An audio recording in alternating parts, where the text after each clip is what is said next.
I'll quote an example in a dialogue from a certain movie, Rang De Basanti only. Towards the end of it, R. Madhavan did mention, दूर से commentary देना बहुत आसान होता है. अगर तुम्हें इतना प्रॉब्लम है तो तुम बदलो ना इस देश को. ये तुम्हारा भी देश है. बदलो चीजों को. you want to change a certain thing, why don't you initiate it yourself? That happened. Make the country better, make the organization better. Who's stopping you? Email clarity or chat speed? Oh, tricky. Very Chat Gen Z sort of speed. question. No, Gen Email. Z. I'm tempted to say chat speed, yes. When you started your work life, And my first job was in the steel plant, and I'm like wearing steel shoes and the helmet because no hairstyle, forget it. Helmet. you might start with a sales stint in a village where you're going out there and you're trying to sell a certain thing. Almost like Panchayat. He thought his job should be this, and then he landed into a Gram Panchayat. And then what was he solving? A lamppost kahan lagega?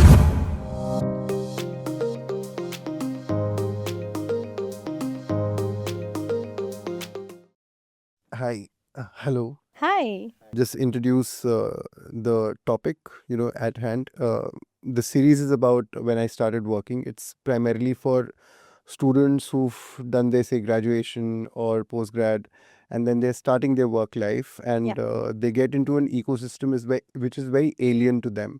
They don't know what to do on the first day, how to conduct themselves, how to manage their work, probably how to talk to their peers, and they don't have a direction as such.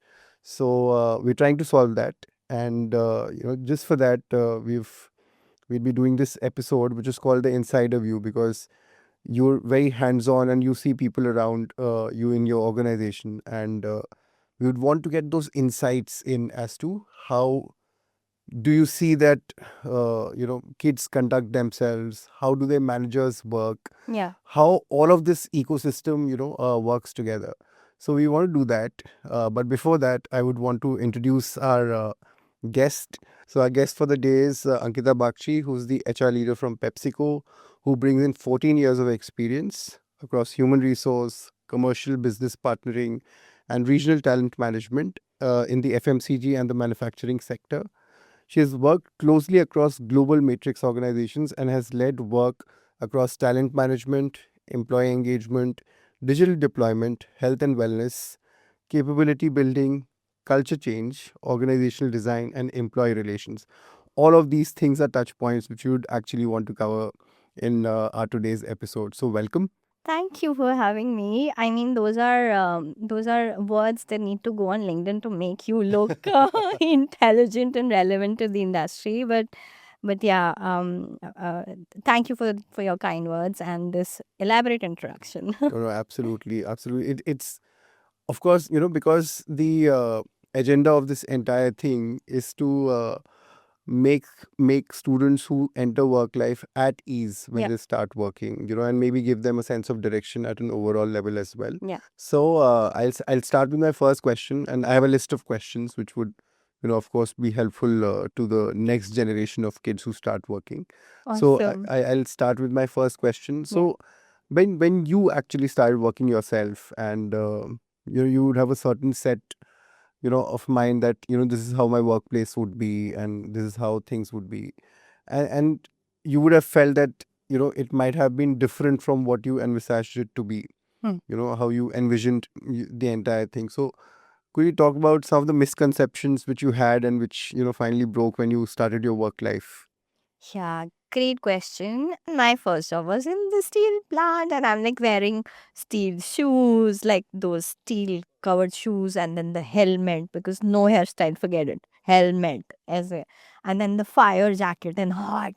And he karke chalo apna figure out you're in employee relations. Talk to the blue collar employees, go sit in their hot restrooms. It's tough out there. So my experience in Tata Steel was wow. On that first day, I was like, oh my. But then it was so enriching. It was the best first years or the first experiences that I got. It was steel plant. It was hard. It was tough. Everything. But Tata Steel is a great employer. Like I loved him. Like now when I look back, oh thank God for that tough stint. Early on getting your You would have hands never dirty. imagined that this would be my first job. I would have never imagined because that's not what your campus is teaching you. So Yeah, again, getting yeah, back to when I started work, nobody tells you that work can look like this and that and that and that also. yeah. So some of my friends also went to uh, some oil refineries in the middle of the ocean, in their first Yes. job. Wow. And the oil is being made, कोई सरिया बनवाने गया हुआ है, and अलग-अलग जगह पे. So it was quite interesting to know that, while you do a lot of like white collared, get ready for those white collared jobs, and your Yeah. studies and all lead to that. Yeah. But real life is not like that. You might start with a sales stint in a village where Yeah. you're going out there and you're trying to sell a certain thing. Almost like panchayat. Yeah. He thought his job should be this, and then he Yeah, landed he into a landed gram there. panchayat. And then what was he solving? A lamppost kahan lagega? Almost like that. बिल्कुल. As part of our induction in Tata Steel, now that you mentioned oil refinery, we, as part of the induction, they ensure that you see the entire life cycle and supply chain of Yes. how the steel is made, right? They took us to the mines. I remember Noa Mundi and Jharia, and we had to go in that lift. You've seen that movie where the water comes in and then Yeah, people yeah, have to be rescued, yeah, and I'm yeah. forgetting the name. Amitabh Silent. Bachchan's movie also, in which he's like Ha ha ha ha ha. some Billa number something. Exactly. So He's we go down earth in a rickety lift. yeah. Down, down, down, and it's going in, it's going in, and you're like, What am I doing? hello, Jara, and then coal around. You're walking through, there's a stream of water running in, and you're just seeing how it gets. And then they actually showed us an explosion underground. Okay, this is how it breaks, and then this is how people break it up, and then they take it up. And I was like, this is what a workplace can also look like. Like, you imagine ki mera cafeteria and a workbench. Imagine that is their workplace. So this is what nobody will tell you in the MEA. Like at best, you will learn about industrial relationship, laws kaise hone chahiye, how should you navigate. But yeah, that's the workplace reality also. Your education system is designed in a way that they are very, very structured and they expose you to various topics. But in a workplace, you will encounter what is relevant for them. So, not necessarily you are using all of that. So, when you just start off, you're still in that mindset ki maine padha tha, to I will, I still remember the frameworks and I'm going to make it this way.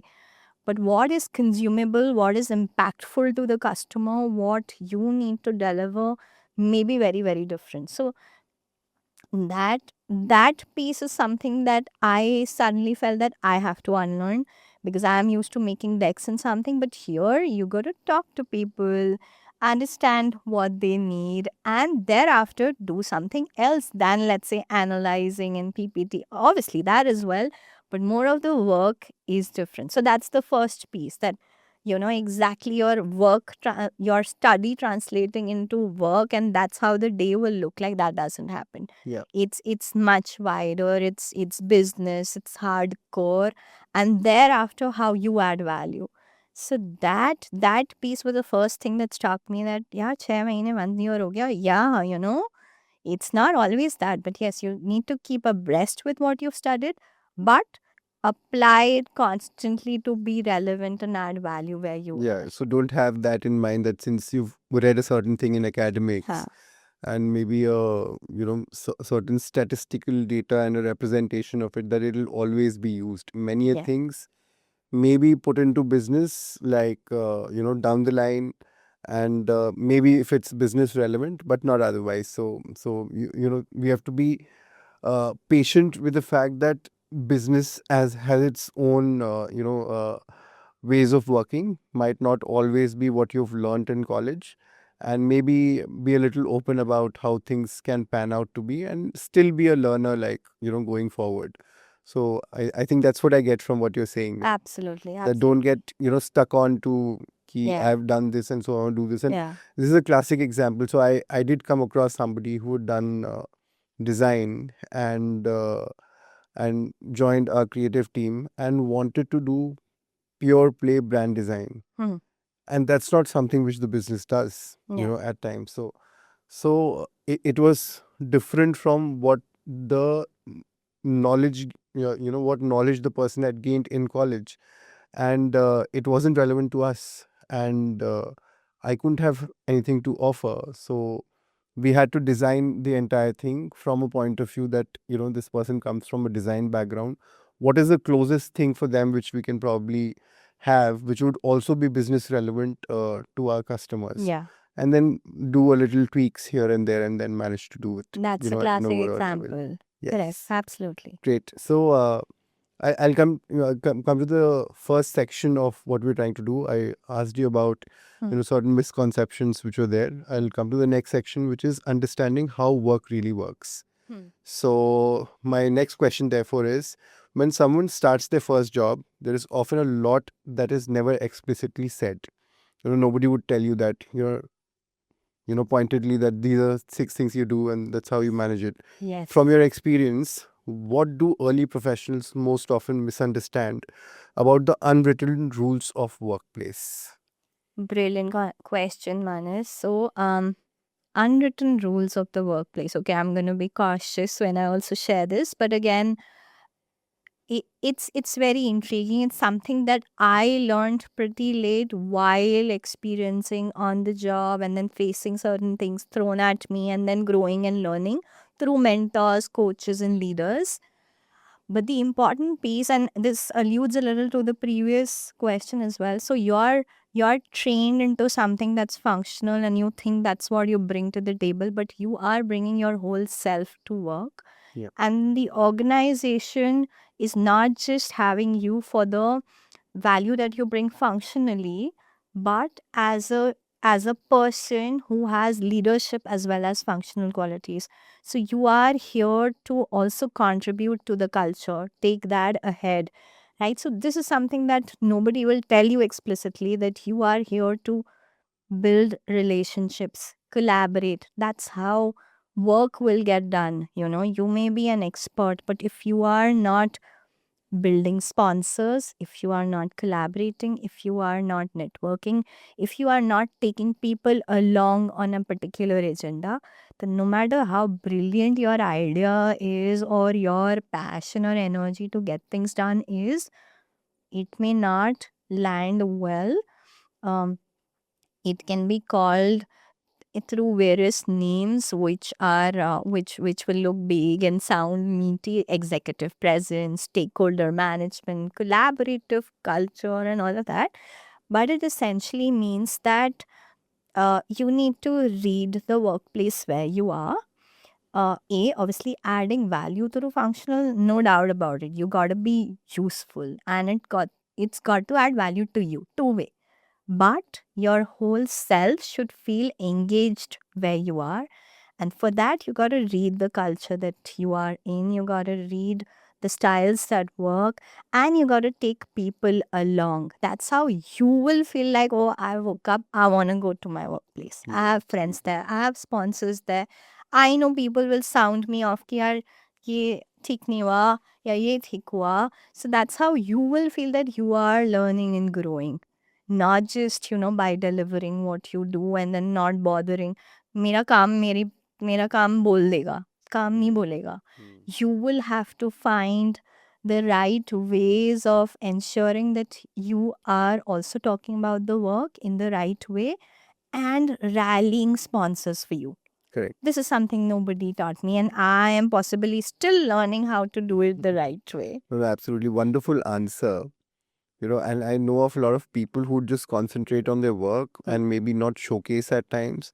They'll also not find, similar thought processes in different people so that maybe they can share their ideas, delve into them, grow a little more, because it's not always the work. Yeah. It's the knowledge which you gain from people who are in and around you. Yes. You talked about sponsors. It's a classic way of people to validate what their thought process is and are they going in the right direction. Yes. And also the sponsors to guide them, in a certain way. Yeah. And it gives such a clear sense of direction at an overall level, and it really helps, people. And this is what we are trying to build, as a part of the culture also.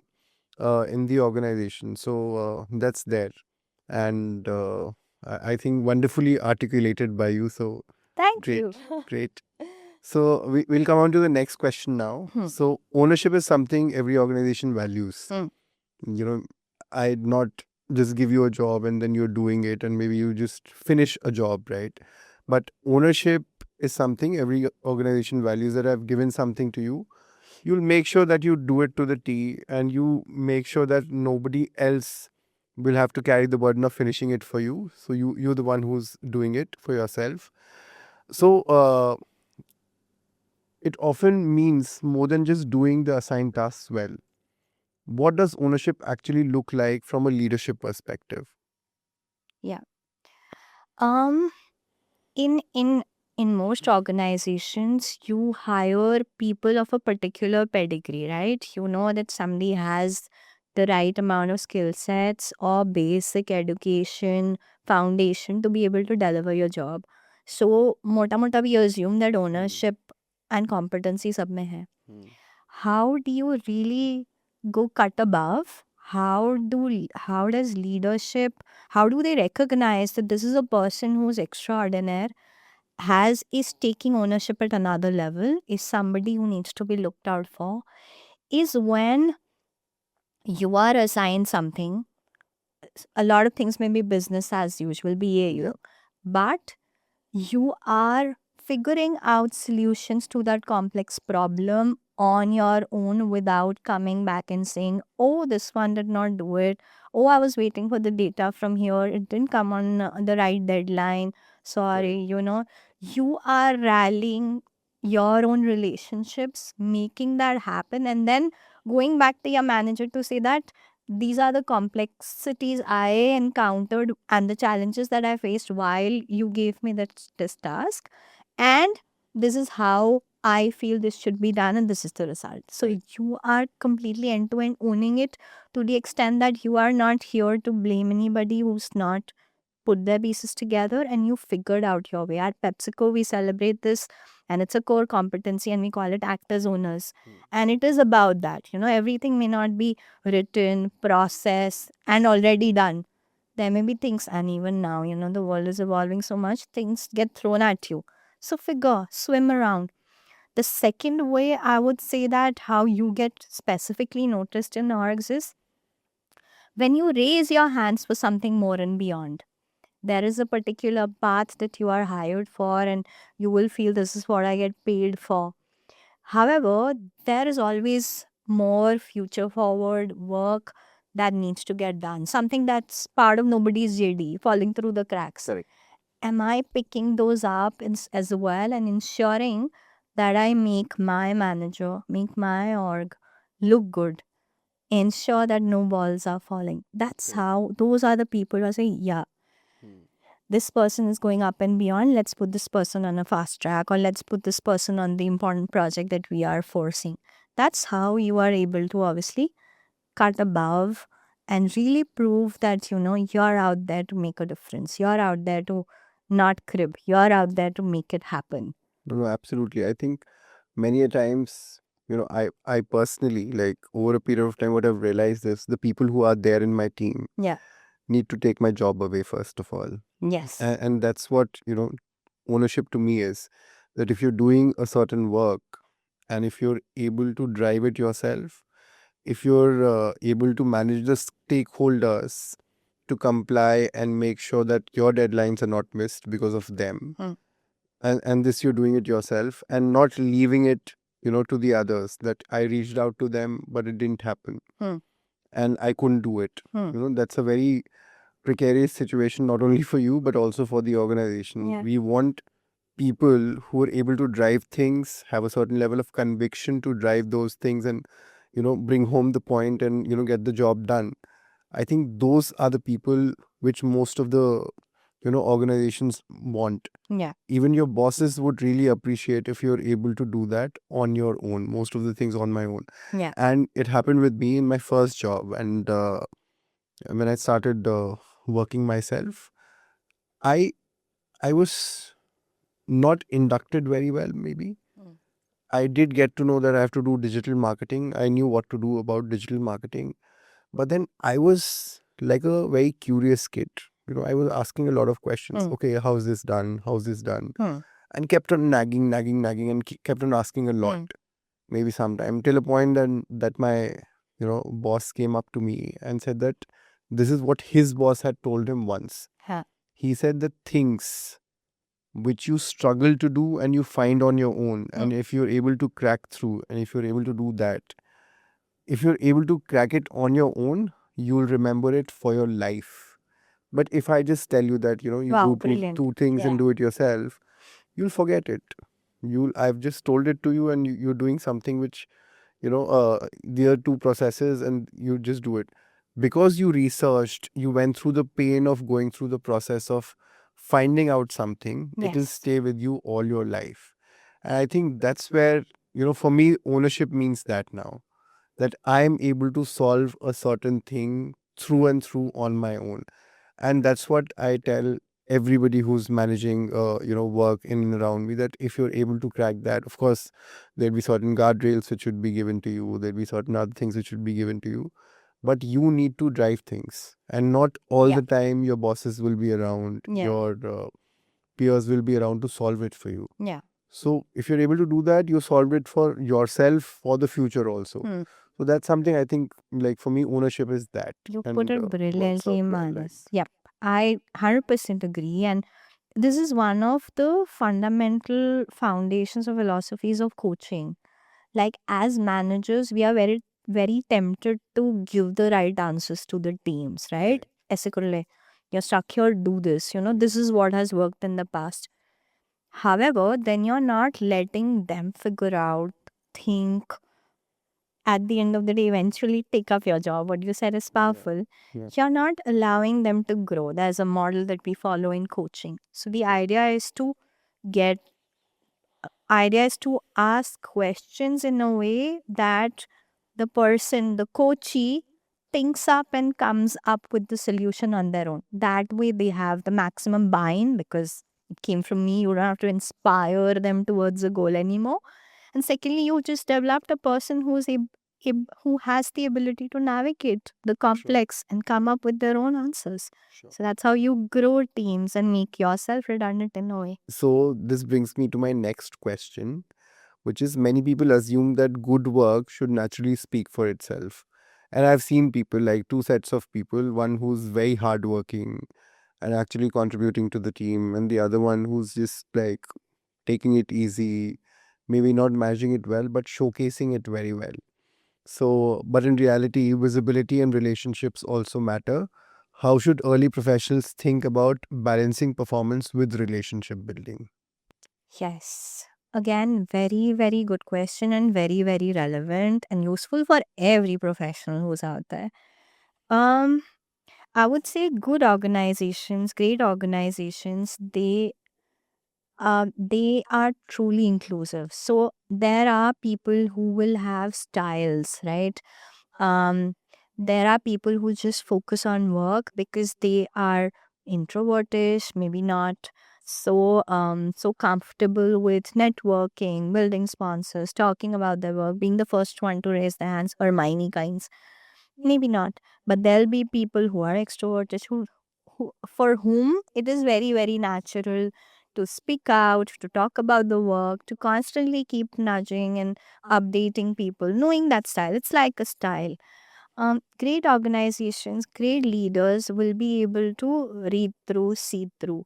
Having said that, this is a very, very important skill if you need to grow, if you need to be that plus plus on your work. I'm not saying substitute, it's a substitute to good work. You gotta be solid in what you're doing. Gotta know your stuff and deliver that with passion and energy. That's a no-brainer. On top, that's the cherry on top. If you are able to learn it somehow, and the sooner you realize, you will get better benefits. Building sponsor, talking about the work, finding forums, calling your manager, keeping them posted on where you are, what are the challenges. Even that takes time. Sometimes we are very focused कि मुझे ये काम खत्म करना है, ये deadline है, I'll do it quickly. But the manager maybe may not, at the end of the day, from the bigger project, figure what were the challenges that the person encountered, because you're like, मैंने तो काम करके दे दिया. I'm not used to talking about it. Right. It's very critical that you keep the teams, the relevant stakeholders posted what you are doing. Because at the end of the day, you want that goodness to flow through back to you. You are adding value. You are doing something out there. So might as well talk. So it's a very, very important skill set to learn. And this is one piece that we talk about in the executive presence. And I alluded to it a while ago as well. Your work will not talk in itself. You got to put yourself out there and find the right way. Some people may do it naturally in a very different way. You can do it subtly in a very different way. Something that works for you. You don't have to be uncomfortable, learning too much and then straining yourself. मुझे तो workplace ही बड़ा वो लग रहा है stressful. I have to be out there. No, yeah, you can completely bring your own self to work, but gradually learn this plus plus. Correct. You got to build your sponsors. You got to talk about your work. It will not talk on its own. Correct. You don't need to overdo it anyways, but Yeah. maybe if you have something and if you worked on something and you specialize in something and you know that you've contributed well, it can also be a normal discussion that this is what I think it is and I've read about it and maybe what are the next steps. Yeah. And I think today's managers and people who've already worked have experience enough to gauge that who's actually working and who's whiling away time. Always. And Yeah. you know a lot of times when it happens Yeah. that somebody is only trying to showcase and not Yeah. working, Yeah. and the other person is actually working and not trying to showcase a lot. Always. So Yeah. which is why I think it needs to be a mix of both. And especially in bigger organizations, it's very relevant to be seen, and so that people know what you're working on and what you're capable of sometimes. Yeah. And of course, social interactions also matter a lot. Yes. If you're intrigued by a certain thing, maybe from not your department, some other department, it is okay to go out and talk to the person about, oh, I'm very interested in this, and I've read about it, and some people read like this, and to give them a point of view about what you think about, because Yeah. it's not only the work you showcase, but also the person you are. Yeah. That are you intelligent enough? Do you have a subject matter expertise on a certain thing? Are you a helpful sort of a person who would also help their peers and not be jealous that they're getting outshining you at a certain thing, but also uplifting people at a larger level? Yeah. All of this put together would definitely lead people somewhere. And which also brings me back to the point which you spoke about, social interactions, being participative in social engagements which are happening in office. Yeah. Sometimes work a lot, so that there are certain organic ways of knowing different people and their points of views, which adds on to this. Yeah. And can really help a person grow. So Absolutely. Like once you get experience or you studied, like it's important to have opinions and communicate that. What are you like? You can be replaced by agents very easily. If you're not bringing your thought, thinking into the workplace and not adding value in a discussion, then what's the point? We say we are truly inclusive. Sure. If you've not spoken, maybe you've missed out the opportunity of getting your voice heard, and you're part of the consumer who is going to anyway consume the data or the end product or the service. So you've done this service to the organization. Might as well share your point of view. So that's critical. And another thought, and alluding to what you just shared, as you grow up the ladder, the need to show up in a way, rally people on your side becomes more and more, because the organizations are hierarchical. As you senior up, roles are going to narrow down. When choices come to two similar people, maybe yeah, the organization wants somebody who's also able to network better, build in more resources, pool in people, collaborate strongly, absolutely. more culture fit. Like that, all of this will start mattering so much more. So might as well learn the nuts and bolts of it early on. Yeah, Um, and yeah. I personally believe that people are like organizations, especially, are also looking for people who are not always like a a single contributor, to whatever they're saying, single specialist, Yeah. for their work. Yeah. Because after a certain time, you'll need to manage a set of team which is able to think like you, drive the processes which you've put in together, and then drive them and motivate them enough to Yes. move forward as well. So I think It's a combination of those couple of things as well. Totally. Great, great. Uh, I'm liking the way the conversation is going and where we're going with that, because it's not always right. Somebody who's trying to showcase their work and might not be as efficient in their work, and then there's somebody who's quite efficient in the work, not showcasing. So it's needs to be balanced at both ends. And maybe like to a 80-20 sort of a ratio. You do concentrate on your work first, and but you make sure that people are fairly seeing it, at a certain level as well. Yeah, yeah. I like how you've put a ratio to it. But at the end of the day, it will boil down to what am I capable of doing, depending Of on my course. experience, my styles. Sure. But yeah, 80-20 completely. Yeah, there has to be no compromise on the work, what I do. Absolutely. Otherwise, then there are issues, right? Absolutely. But yeah, the plus might as well can be 20%. Absolutely agree. Great. Let's go to the next section, which talks about potential, perception, and growth. Hmm. Great. So, when you look at early professionals, what signals tell you that someone has high potential, not just for current performance, but for future growth as well? Yeah, I might sound a little HR-ish when I try and answer this. So I'll try to be, I'll try to wait less on jargons and also Sure. conversational. So when we try and assess potential, so one is the performance, which is how you're delivering on the piece what you've been hired for. What's the plan for the year? What are you required to? That's hardware. That's the year's performance. Sure. Potential is more about your learning agility. How we define that is how does the person adapt to change? So, change agility, mental agility, people agility, their self awareness. All these are ways that we try to bring more objectivity around potential assessment. Otherwise, it can be very subjective. Sure. How you assess a person versus how I will assess, there'll be differences. Sure. But that's what orgs try and do, that when you are assessing potential to say hypo and non hypo, let there be objectivity, let there be multiple stakeholders' feedback around the potential of the person, let there be more objectivity, let there be critical evidences around what is being said. Critical evidences are certain projects, certain interventions, certain things that are led by the person which people have observed, and hence they are agreeing onto something unanimously, or unanimously there's a healthy debate. Sure. So that is where you are possibly trying to iron out also a bias of one particular person. So I'm talking about like a process here.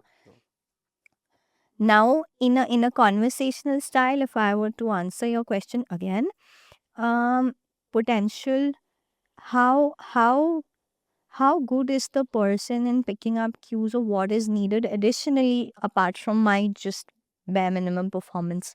Am I ahead of the curve? Am I doing more than the BAU? And in a way I'm getting onto my the previous piece that we were discussing, right? How do you show up in a way that you stand out, right? You are bringing in insights from the industry. What's happening? What's going ahead?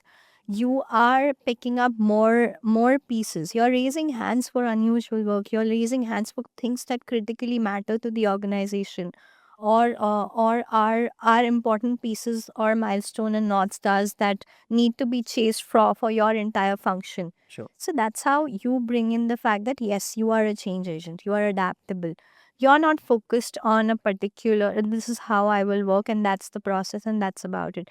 You have the ability to adapt, change, pull in. If there's a new working style or if there's a new piece of information that's coming, you are able to consume that and incorporate that as well. So all these signs, feelers, one picks up. Secondly, an important piece is self-awareness. How open you are to feedback, how you are engaging with leaders in the organization. Are you utilizing your mentor? Do you have a mentor in the first place? Are you constantly having sounding boards? Are you open to learning when there is a real feedback that's backed by evidence that's come to you? Or you go into a shell and say, I won't change, this was wrong. So these are so many ways by which organization says that, yeah, if we were to bell curve this, these are the top performers, they truly stand out. So work, your style, the passion that you bring, the networks and collaborations that you bring, your ability to take feedback, so many things, all of that seen together through the key stakeholders that you work with, I think allow managers, allow your manager peers, everybody to see you as a standout person. "ये यही hypo है, here we will invest." Wonderfully articulated. So I also personally think that if I have to judge somebody for performance, I would look at how much is the person investing themselves, like himself or herself, in the depth of information and to solve a problem. Is the Yeah. person a problem solver? Yeah. That's one. I also look at, is the person like an uplifting sort of a person, or are they only talking about problems most of the times? Yes. If a person is a solution oriented person, he try to talk about the problems and also give solutions at the same time. Yeah. And very old thing, but one of my previous bosses again told me that whenever you come to me for a discussion, come Yeah. to me with two solutions. Yeah. I'll initially guide you as to which one is correct and why. Maybe it gives you a certain logic, and then post that, like after a certain time, Yeah. you're able to decide for yourself as to what you're doing. Yeah. And I would also look at somebody who is not restricting themselves from sharing knowledge. If you have a certain knowledge and you feel that you can basically help your peers gain that, and that person is doing it, I personally believe that that person is like a plus person in the team and should be Absolutely. there, that they Great uplift point. the other person also Yes. at the same time. Yes. And which we do when we take interviews also. Sometimes we think that we ask about a passion of the individual and how in-depth knowledge of that passion the person has. Like for instance, somebody might be interested in reading or writing. Then we go deep into, okay, what all have you read? Whatever have you actually learned from all of that? Yeah. And if I know that the person has a little passion about whatever they're doing and they've ingrained that into their heads, they will be good at what they do, Yes. in work life as well, because that's what they're doing for a living then. Yeah. And want to grow themselves, in the same domain. So we look at a couple of those things as well at the same time. 100%. Great. Agree with you. Should- So next question then. Yeah. First impressions can feel very important in a workplace. Yeah. How much do they really shape long-term perception? And if someone does not start strong, what helps them rebuild credibility? First impressions, like it's like any other human relationship. You encounter a stranger, you just meet somebody. Everything is important, right? A body language expert will talk to you about a lot of cues that you give even when you're not speaking, right? All of those are contributing towards creating impressions.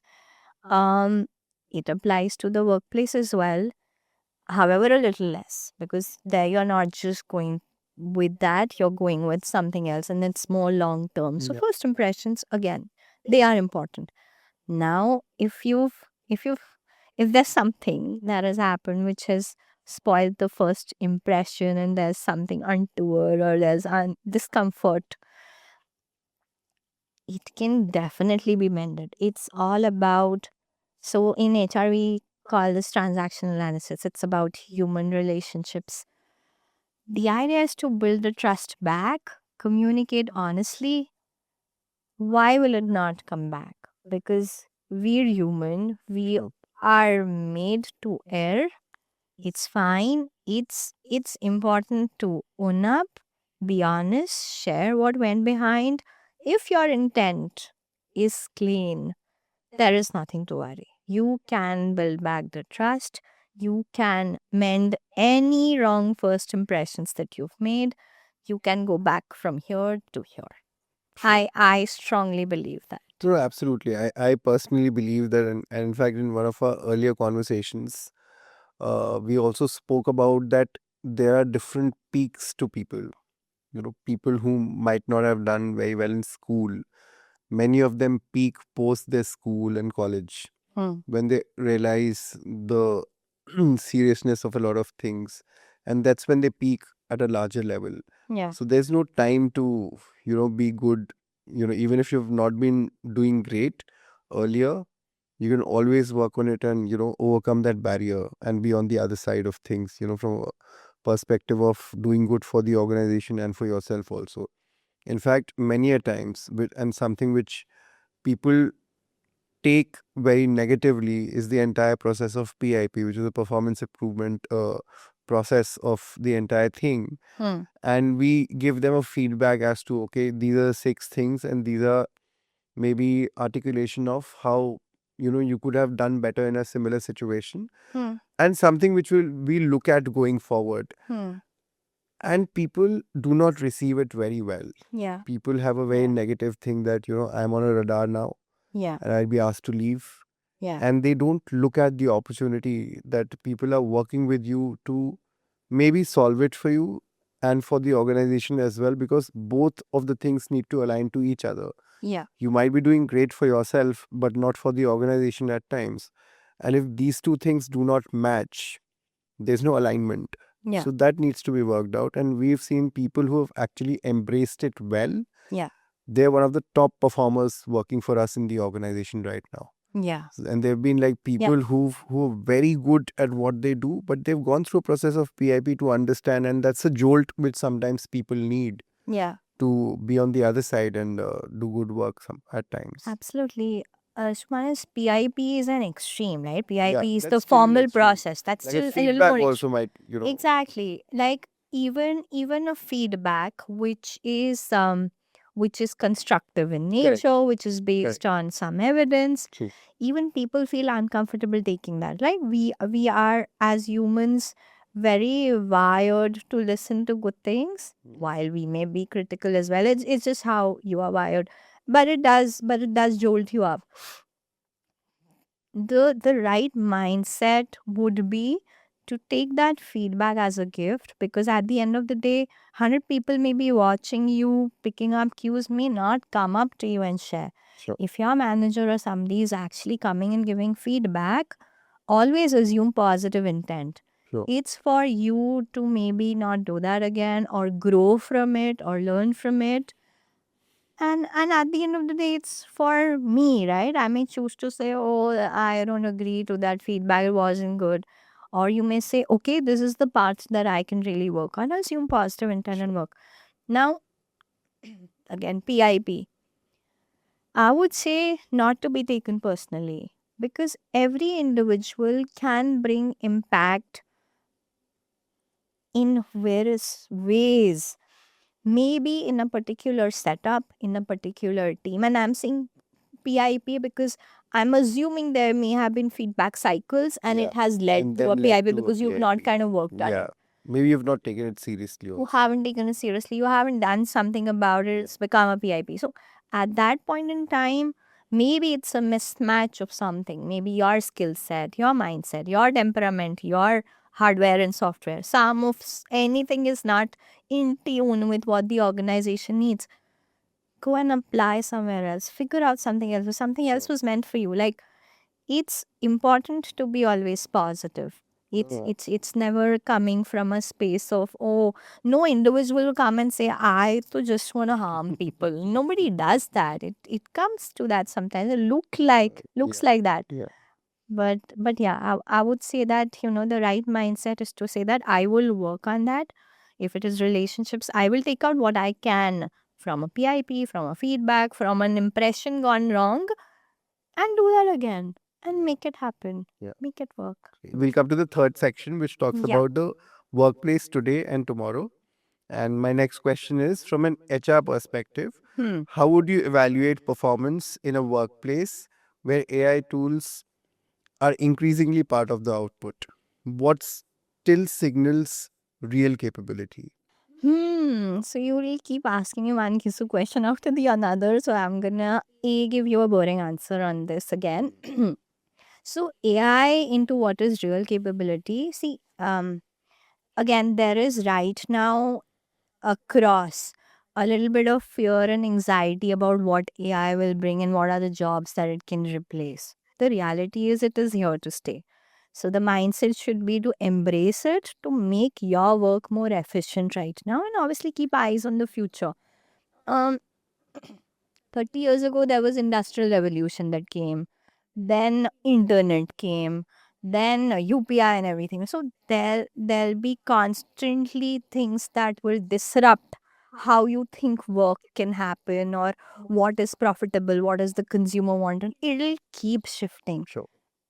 What will remain, what will continue to keep you relevant is the fact that you have the right learning agility. You are able to pick up what's still useful, how you use it to the best of your ability, and make yourself more impactful. Sure.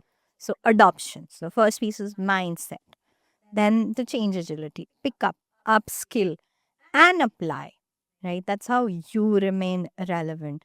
It's not a good idea to say and fear and think that सब बदल गया, maybe it'll go away. And HR, a lot of, like, it is believed, and it is also now getting a little more seen. The CRM, the HR, the sales, these are verticals where, let's say, AI can have a very, very high impact, because you Yes. can automate, digitize, standardize, customize it as per the industry needs and the needs of the business very, very easily. Now, how do all of us stay relevant is through this, figuring out still what are the areas where you adopt and pick it up, and thereafter continue to learn and be relevant going forward Sure. as well. So don't be stringent about that. This is what I've learned, and I'll only do this. But Yeah, also be adaptable to the new ways of technology and the new ways of working, exactly. and maybe be a front runner, because in my Yes. mind, the next generation is much more capable, and have adapted the next generation of AI tools very well. So for Yes. me, and for the organizations, which are working with younger individuals, it's much easier to work with people who have just started working Yeah. than people who've used to the old ways of working, Yeah. and then they have to unlearn and relearn new things again. Yeah. So for us also, the fresher minds, and because that's what they're studying. Yeah. None of us did study AI back in the day. We Yes. just imbibed and studied and learned right now. Yeah. So for us, the new generation of people who comes into the system Hmm. is much more agile, much more adaptable to the new ways of working, Yeah. and we learn a lot from them. So they Absolutely. need to be confident enough that the other three things they can do. I'll give you a very small example. So I have a 9-year-old daughter. Yeah. I went to her school, and she's in class 4th. Hmm. Imagine what she presented to me. Hmm. She presented 4 pieces of marketing about Patagonia as a brand, and not only her, but all her peers had worked on a brand, had worked on a website. They know how to make a website on their own, Wow. which probably some people in our office and any other office would not know. They Hmm. know the tools, how to use them. And Yeah. this is, I'm talking about a 9-year-old kid. Yeah. So the next generation is already running at a much faster pace than us, and they need to be confident enough that they know, and they'll be able to contribute better than people who are already there. So that confidence needs to be there some place down the line there from them. Absolutely. So they've grown in that kind of that world. When we were younger, when we were studying, it was a different Yeah. world. Now it's changing. So again, like you mentioned, you saw your daughter and you were open enough to say that, oh wow, this is how you do that. That's the mindset. That's the change agility that one needs. कि यार reverse mentoring सिखाओ मुझे. I'm willing to learn, and then I will apply to the best of my ability. Maybe lesser than what, let's say, the next gen is able to, because they have far more exposure than you do. Um, but yes, that is how you upskill. Yeah. You do that for yourself. So in my mind, if you're curious enough and you see any knowledge in and around you, you just embrace it Yeah. and make that person whoever knows that thing, your teacher, and learn from that person. I think that's where, good space is for anybody, even people who are starting their work life. Yeah. Any senior whom you feel that knows a certain thing Yeah. and can help you, just go and sit with them. Always. And Always. people are very receptive in terms of helping you out and guiding you towards a certain direction. And Yes. it also gives a sense of fulfillment for everybody and for the individual who's seeking knowledge as well. So, Yeah. works out very well. Great. Yes. So my next question, therefore, is Yeah. Gen Z is changing workplace expectations in visible ways. Yeah. What are some behaviors younger professionals see as normal, but organizations still interpret differently? And do you think this shift is improving the workplace overall? Long question. So three parts to the question. Gen Yeah. Z is changing workplace expectations in visible ways. That's not a question, but they are changing. What are some behaviors younger professionals see as normal, but organizations still interpret differently? Yeah. And second part to it is, and do you think this shift is improving the workplace overall? Yes. So and let me start with that. Any round table, any discussion, anything around policy that we generally get into, and as HR professionals more, has to get into a Gen Z topic. It has to end at that. Yeah, Gen Z. And then everybody's like, oh, familiar topic is back again. Um uh yes, I feel yes, it's a multi-generational workforce that we are living in, and Gen Zs bring very different value, very different ways of working, very different mindsets when they walk into a workplace. Their idea of what work should mean and how important it is for one's career is a little different from our the sandwich generation, and let's say the older generation as well. In our times, in my father's forefathers time, it was believed that government job hai to wo job ही है, and you have to retire from that. That's how you have a successful career. In our cases, okay, government job, civil services, private jobs, also good brands, and then you're done. And now, now parents are maybe warming up to startups as well, smaller company. Yeah, you're doing good work. Yeah, she's trying on new things. Warming up to that when you have conversations in social circles. Gen Zs are very clear. If they don't find purpose and value, if they are not liking pieces, if there is lack of flexibility, for example, they switch off. They are very, very clear that this is, I don't have to get stuck into a particular piece, a particular way a work has to look like. Very, very open to experimenting. I can try something on my own and fail, and again try something on my own and fail. It something will work, but at least I'm following my heart. That is the piece that I love about how Gen Zs work. But then, yes, in organizations, we might have discussions like, oh, it's not showing up at work. I called at 10 a.m., maybe not replying to that message. पता नहीं कहाँ ही, right? So that is that, because our standards of the 9 to 5 work and then how you apply and how you socialize was a little different. How a Gen Z would do what they find value on, and they are very purpose driven. They'll be like, इस company का purpose मेरे साथ match करो तो ना. So when we go to campuses and interview now as well, they are like, what's the CSR that you do? What are you doing for girl child education? I find this purpose where and we are like, oh, nice. Wow. Because we thought my job and the paycheck and, our times we'd go after the list and then, out of this switch company. So they're much, much clearer. They want purpose. They want flexibility. They sometimes want to have things a lot more their way, which is where the organization would come at a little bit of a loggerhead. But organizations are evolving. They are trying to include everybody, make it more inclusive so that it is relevant for a different generation of employees and the new generation of employees as well. So that's the challenge everybody keeps grappling with.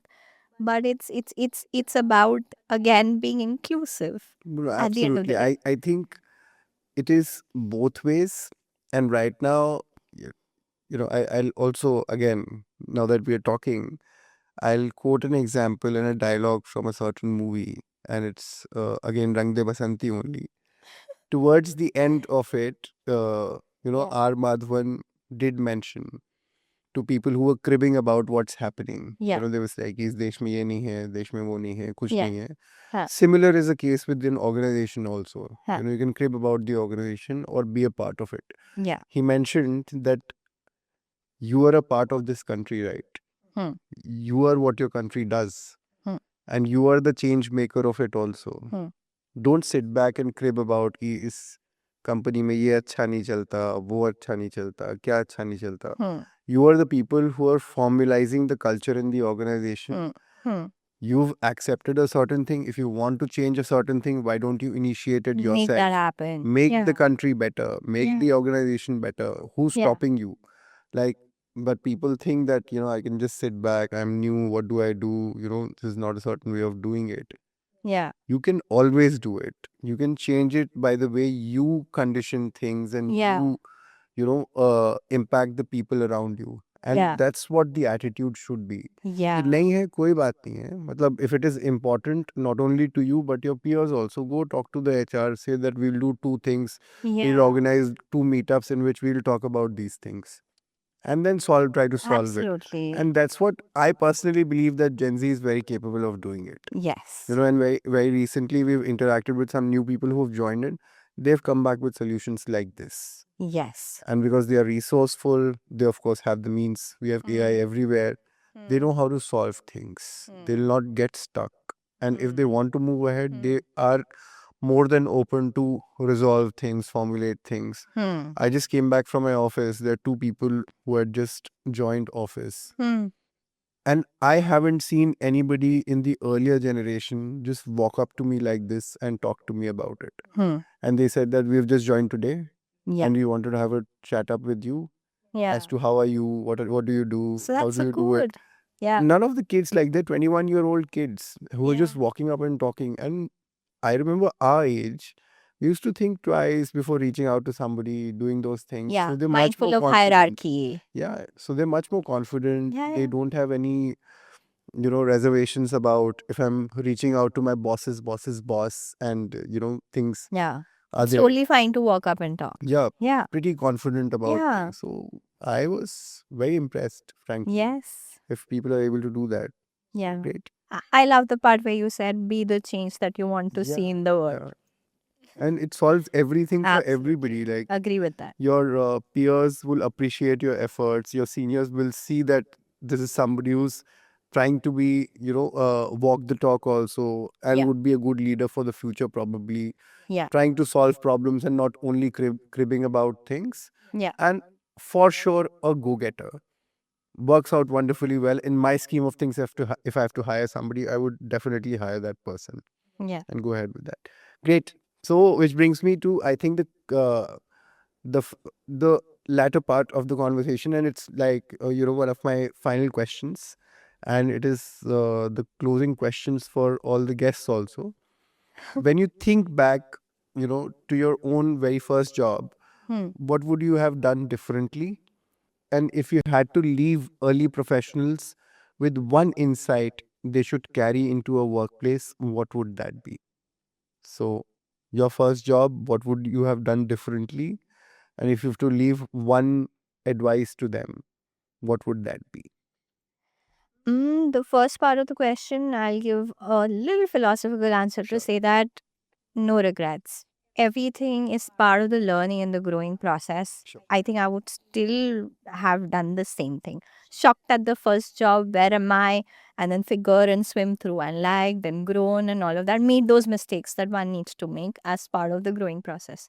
But the one advice which I would love to give, and I would have been so happy if somebody told that to me earlier, and this awesome podcast would have been recorded earlier through someone else, would be about networking and building sponsors. There's a brilliant concept one of my leaders spoke about. He's also a mentor and a very good human being. Talks about the concept of dolphins and hyenas at workplace. Now, what that means is there are some people who are champions, who are the wind behind your wings, who'll conform to your ideas, who'll support you in meetings, and you'll know.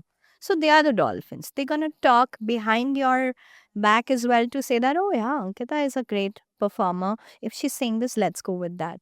In any other career movement, etc. discussion, they'll be like, yes, let's give the role to her, I think. So those are your dolphins. And then there'll be hyenas who are for no wrong intention. Let's all assume positive intent, no wrong intention. Maybe they are not on your side.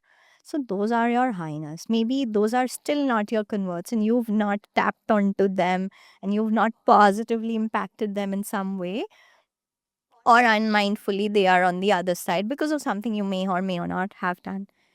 Now the idea and the concept goes like, and how he taught us is that grow your dolphins, convert your hyenas to dolphins. You know, tap on to figure out who the hyenas are and try to convert more and more of them into the dolphins so that there are sponsors who are talking your work even in the absence of you in that room. So, this is one concept that I found really, really powerful, and I was introduced to this really, really recently. But had I kind of known this, that workplaces is just more than work, your technical skills, your impact on job, but relationships, collaboration, those sponsors, having those dolphins talk for you, and that will accelerate growth. Mm, I think my career would have looked different, and this advice would have helped me early on. Great answer. I'll also, would want to add on to that. Like, so, conceptually, we've been talking a lot to the teammates also that how do you make a growth culture in the organization, Yeah. culture of growth in the organization, even if you're going, down there to have a cup of tea or Yeah. chill with friends and do whatever you do, are the conversations which are happening around you, are they uplifting you in any manner? Hmm. Be it your work wise, learning wise, getting to know if somebody else is doing anything new which might intrigue you, or it can be personal life also. If somebody is joining a gym or doing something which they're passionate about, all of those, if the conversation is an uplifting conversation, then Yeah. it's a culture of growth. Yes. And that's what I think I missed when I really Hmm. started working. I was just engrossed so much in the work. I missed out on these conversations which could have happened around me. Yeah. The corridor conversations which are not very famous.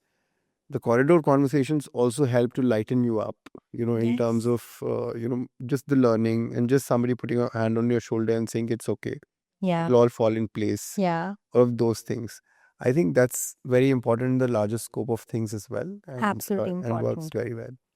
Great. Yes. So that was my final question, but I have a very, very fun closing segment, which and we'll fast forward to that. To end on a lighter note, we are moving into some quick closing round, short answers, first instinct, no overthinking, and you need to Got it. just finish the sentence. Bring it on. Already it feels like a hot seat. Yeah. Yeah, Go on. yeah. Rapid So fire. you Yeah. just need to finish the sentence. The Yes. fastest way to stand out early in your career is Go above and beyond. great, BAU. great. Young professionals often underestimate The power of relationships the at workplace. great. A workplace red flag I would never ignore is If something is being said about you that's not you, don't ignore that. sure. The kind of manager every fresher needs is Somebody who's able to grow you in a coaching way, not give you the answers, make you think, give you that space and to be a experiment. dolphin as well at the same time. Be a dolphin at the same time. One thing I took too seriously early in my career was Work deadlines, late working hours will show that you're working a lot. great, Not necessarily. great, great. So the next segment, this or that, in which I'd be saying two things and you need to choose Huh. one.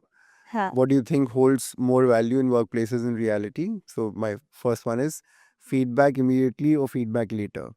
Feedback immediately. Later has no meaning. It has to be timely. Perfect role, average team, average role, great team. the role has to add value to you, and you should be able to add value. So I feel perfect role, average team you can still rally and make the hyenas and dolphins work for you later. Role has to be good. Attitude or aptitude? Attitude much bigger, tougher, Email important. clarity or chat speed? Oh, tricky. Very this is very Chat Gen Z sort of a speed. question. Gen Email, Z. I'm tempted to say chat speed. chat Yes. speed. Yes. Staying late to impress or leaving on time with good work done? Leaving on time with good work done. Staying For late sure. to impress. Staying late can be for work also, though. Like, I'm just saying, and not that I'm advocating, but yeah. Otherwise, Yes. strong process or creative freedom? Creative freedom. Process can help you for today. Like right now, it will help you not be non-compliant and stuff. But creative freedom will allow you to build the business or anything for the future. So Can much can important. be creative freedom with strong process also. Absolutely, both Works much more. out But well. if You you're don't have asking to me to choose choose, one. Yeah, absolutely. yeah. In an ideal world, yes, both. Great. So, great. My final, I think, set of questions, which is a rapid fire round in which I'd be asking certain questions. If you could remove one workplace norm overnight, what would that be? Tough one. Making decks, long decks, and then those reviews. I feel there's always that one key big message that anybody is trying to make from a meeting.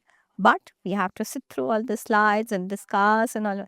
Yeah, if we can do things faster and do that decision making process faster, it can One really of the biggest organizations in the world, Amazon, does not work on presentations. They work on word docs and articulation of things, as you can write it. So works out very well. yeah. What is one early career habit of yours that would make you cringe today? Very self-deprecating question. Yeah, cringe today.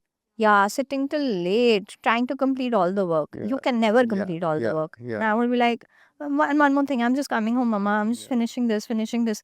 You can never finish. You gotta take that Yeah, thing and invest in yourself as well. Like have yeah. something else to do beyond work. I Yeah, I was personally cringe feel today. that had I known setting expectations right from the very beginning, I wouldn't have like worked so much extra for nothing. There were times when I worked Mhm. and then the culmination of it or the output of it still took a lot of time to get decided.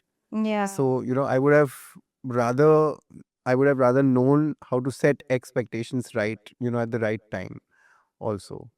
Maybe it would have worked well. Yes, absolutely. And I think women, and I'm sorry getting into a little bit of a gender thing, women find it difficult to acknowledge and put it out there to say that this is the thing that I need. This is where I need support, or maybe I'm going through something where my family needs. Maybe I want to put that. So Correct. they are very very conscious to, let's say, never show up as a weakling Sure.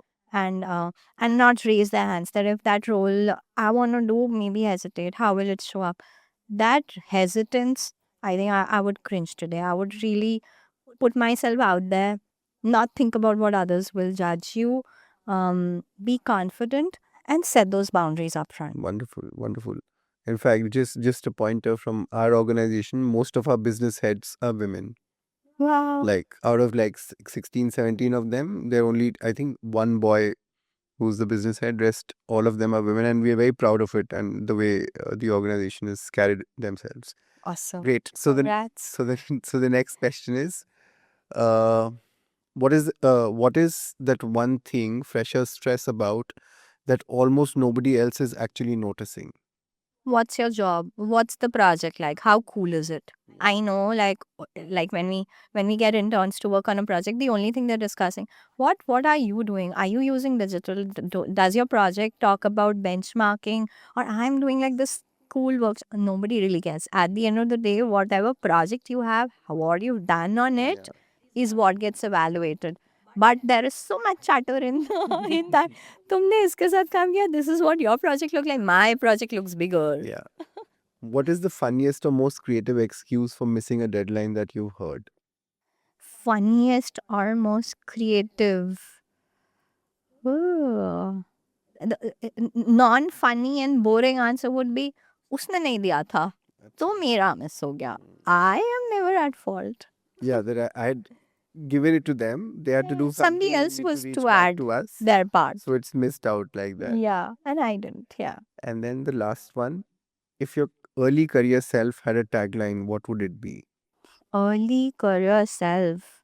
Ye so boring, late night worker trying to do it all, but not realizing that work, how you get yourself to the workplace is by being yourself. So it should be an happy, engaged, passionate, energetic person. Sure. 8 o'clock तक बैठना जरूरी नहीं था.